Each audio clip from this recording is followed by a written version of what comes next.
and Matt. We're an interracial couple with 2 kids wanting to do something that highlights the power of friendship and what it means to be in the company of true friends. We're going to move our society away and out of the loneliness epidemic and into a friendlier, happier world. Welcome to our friendly world. Better, stronger, together.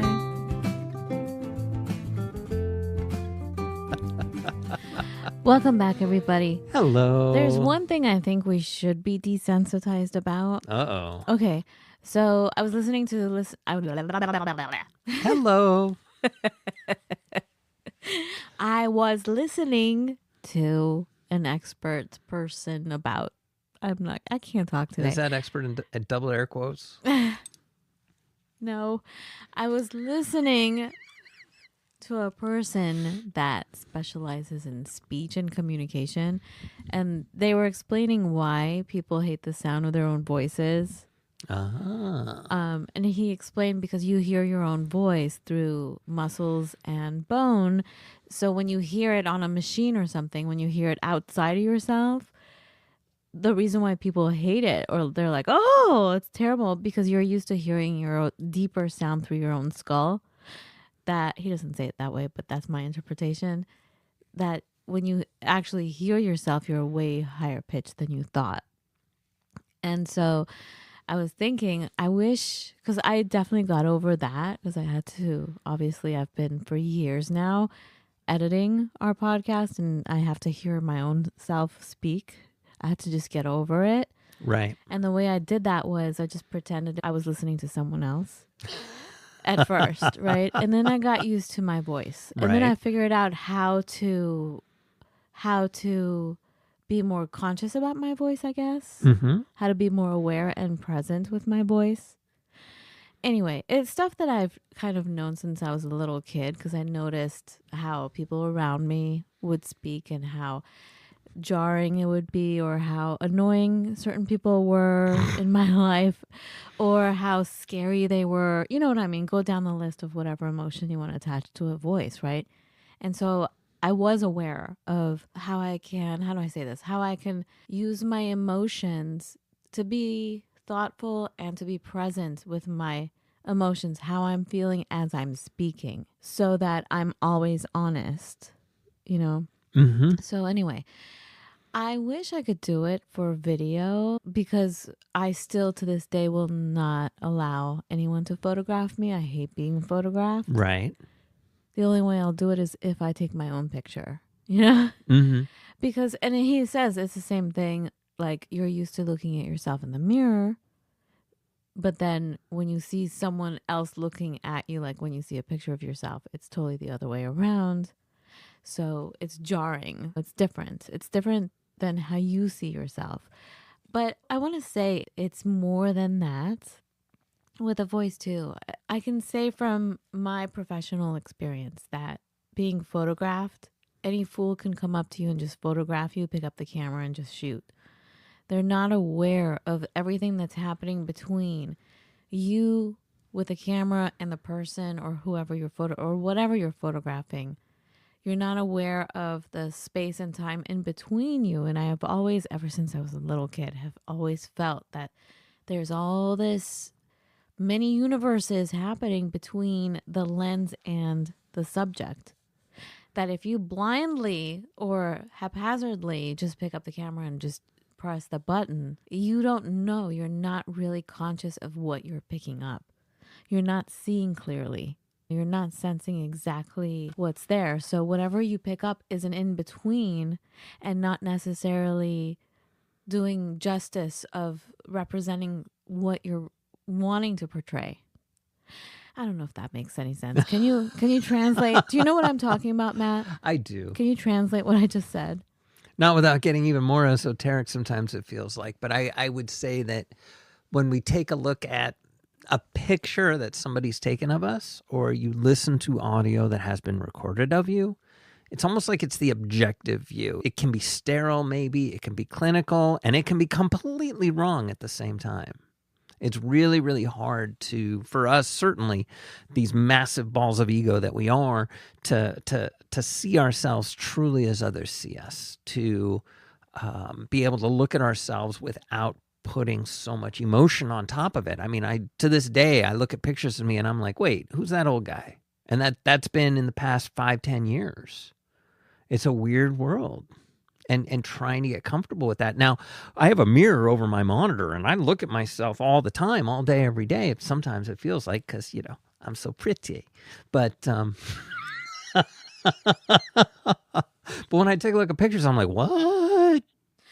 But it's all in how you're not really explaining what I was trying to say, but you have a good point.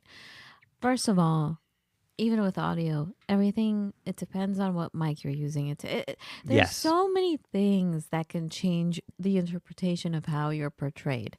With photography, there's lens, there's lighting, there's angles.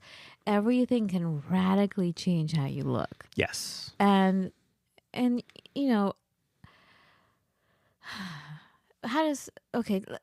it's really an incredibly rich topic that I can probably talk about for many days straight.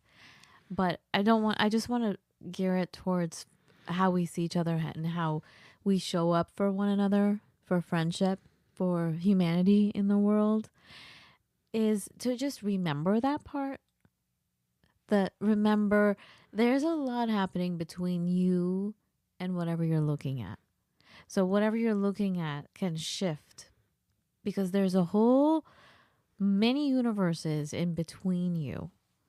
So be mindful. I know this sounds really crazy out there, but be mindful of exactly how you're viewing. Remember that you are experiencing everything through many filters and many lenses, many windows. See, I would put it as it's a weird thing. Like when I perceive someone, I'm looking through my prejudices, my experiences at their prejudices and their experiences. And that's another topic. Yeah. I remember thinking about this at one point because it was like, oh my God, that person is such a fool, such an a-hole, such a whatever, right?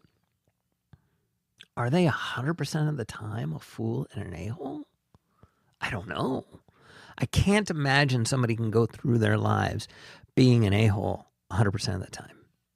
That's from your baggage. It could be that, yes, you have seen this person. You have absolute reason to think they're a fool, right? However, it could be your own experience that you're bringing to the situation. Right. That right now you're triggered by foolishness. You know what I'm saying? So then we all carry everything within us, foolishness, genius, all of that. So if you're being triggered right now, that's in your field of like you're kind of fed up with foolish behavior in the world, any little speck of hair of foolishness in a person will be magnified for you. And that's another thing I wanted to talk about because we all come with our own lenses and our own baggage. I'm talking about what's in between us.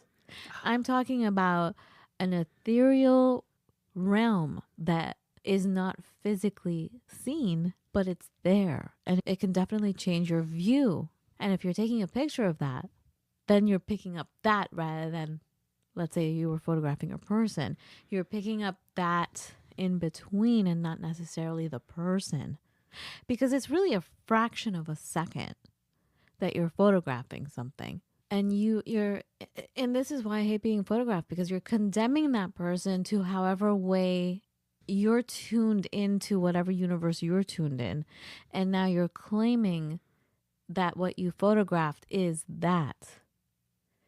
That's why I do a prayer before I photograph anything, to make sure that I get a representation that is true of this person, true of this building, true of this whatever I'm photographing, as much as possible.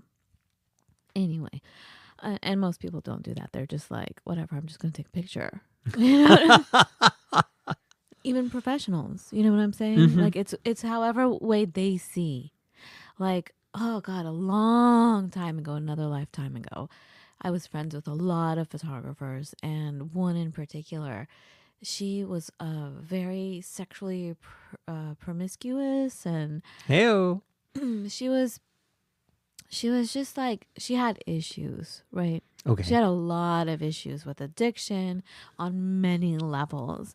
And and I was really naive. Like, I was so straight laced and everything. But looking at me, you thought I was just some hippie, you know? But I was like not into drugs. I was not into whatever deviance this person was into. I was not into it. But anyway, we all like shared studio space, and we shared photography stuff sometimes. And she wanted to photograph me, and she wanted to photograph me a certain way. I'm like, Mm-hmm. no. But she actually asked me to, because she wanted to photograph me in the nude. And I was like, absolutely not. Because I know that, not that I have anything against nudes, but just because that's her whole life. And I would have been portrayed as whatever she is that she was trying to put on me. You know what I'm saying? She already spoke that way anyway. Mm-hmm. Like, she said, oh, we have so much in common. She would say that to me all the time. That's why we're friends. We have so much in common. You and I are exactly the same. She would say that, and I would be quiet. But inside, I'm like, oh, honey, no. I can't But imagine a worse insult than to condemn someone by saying you're just like me. but it's not condemning to them, because again, because I'm not a person that will sit there and protest and go, I'm this way, you're that way. I'm just open. You know what I mean? I let Right. them say whatever they want, whatever. I'm like, I don't judge. I think I judge more now as I'm older, but That's my bad influence. back then I didn't. You know what I'm Mm-hmm. saying? So people felt comfortable, and people thought I was one of them Right. in every situation, but I wasn't. But I was just like letting everyone be. But anyway, so as I've gotten more experience, and especially having kids now, I will not allow for that to happen. But it still does happen. It still does happen. You and the family know the past week I've been like in a mood because of all the pent up stuff that I have been holding on to from things people have said, because they assume too much about me. You know what I'm saying? And it's to the point where I don't want to go out. I don't want to socialize. I need to collect my energy, because it zaps you. It zaps me of Mm-hmm. my vital life force when I'm around these people, and especially when they get mad at you, when they realize, I mean, deep down I think they realize you're not who they thought you were.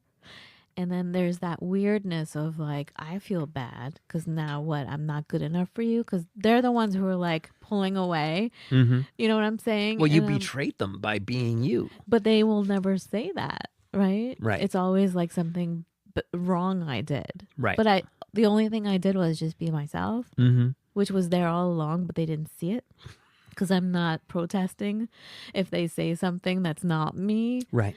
Anyway, all this, we're talking about friendship and the whole idea of, do we become sensitized or desensitized? There's a fine balance of being sensitive to something, but also becoming desensitized. And I think we should become more desensitized about ourselves so we can accept ourselves better. For example, I'm desensitized to my own voice now, that Mm-hmm. I'm able to hear my own voice and love it. You know what I'm saying? Right. Hopefully one day I can do that about my own image. But again, it's about that, overcoming that, whatever all that stuff is that makes you feel so sensitive about yourself, that gets in the way of really showing up in the world and not caring what anyone says or does, right? So you actually have more opportunities to really do what you want in life and have a great friend group, because you're not shy, you're not uncomfortable, therefore other people are comfortable and they're not shy. It's like how we say, like, you're the host of a party. The host has to have fun and feel comfortable for their guests to feel comfortable and have fun. It's the same with, you have to, I believe it's nice to be so not sensitized to every little aspect about yourself. So you're so comfortable with yourself that the world is comfortable and everyone around you is more comfortable also. Because you're an inspiration. Gotcha. Yeah, I would just, from my point of view, it's just being able to laugh at yourself in your entirety. Because you're comfortable. Because yes, but I wouldn't put it as because I'm comfortable. I would just say because maybe I view myself on many levels as a cartoon sometimes. You don't take yourself seriously. Okay, Right. okay, fine. Is that what I'm saying? Yes, Is that what you're saying? I mean, that's exactly what I'm saying. But now I'm uncomfortable with that. why? I don't know. It sounds too grown up. Wait, I forgot what I just said. Actually, what did I say? Oh, you don't take yourself too seriously. Yeah, right. I know, Like, but who cares? I do and I don't. Who cares? I can and I won't. And the thing is, nobody cares. Everybody's wrapped up in their own stuff. They don't really care. They don't care. Now, they could be judgmental. They don't care that maybe you're half an inch puffier today in your gut area because you had too much salt the night before. You know what I'm saying? They don't care. Right. They don't care. Now, there are judgmental people that look at you. They're so superficial. They're like, oh, look at that. But that's really saying stuff about them. Do you know what I'm saying? Truth. It's so stupid and ridiculous. Get out of here. You don't want that. For real, though, right? Well, absolutely.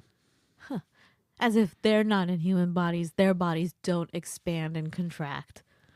They're like perfectly chiseled all the time. Get out of here. Those are my abs. No, I mean, come on. All my friends were Gold's Gym brats, right? Mm-hmm. I was in there twice a day, every single day. Even the muscle guys were like, the chiseled guys that, Well, of course I do. they got puffy. What? And the next hour, unpuffy, and then puffy again, back and forth. Like, please. Gosh. Even the ocean goes back and forth. Come on. Anyway, so that's my thing today. Okay. Did we cover it enough, though, to make any sense? I think so. Really? Yes. All Be right. you, for goodness sake. And don't sweat it too much. I like how you take what we're talking about, deep stuff, and you always come up with like... A pithy saying? Yeah. Wah. Well, you just said, take yourself too seriously. Okay. Whereas I prefer to think of myself as a cartoon superhero. Just, yeah. Don't worry about it. Who cares? Yeah, she's going to let go of that cartoon superhero now. What do you mean? I just said I like to view myself as a cartoon superhero. You are a superhero. You're my Viking god. But you're you not... just don't take yourself too seriously. You. I take you seriously, though. Most of the time. Okay. All right. Talk to you guys later. Be well, everyone. Oh, wait. Have a beautiful everyday. Oh, and reach out to us on social media. Yeah, please. Okay.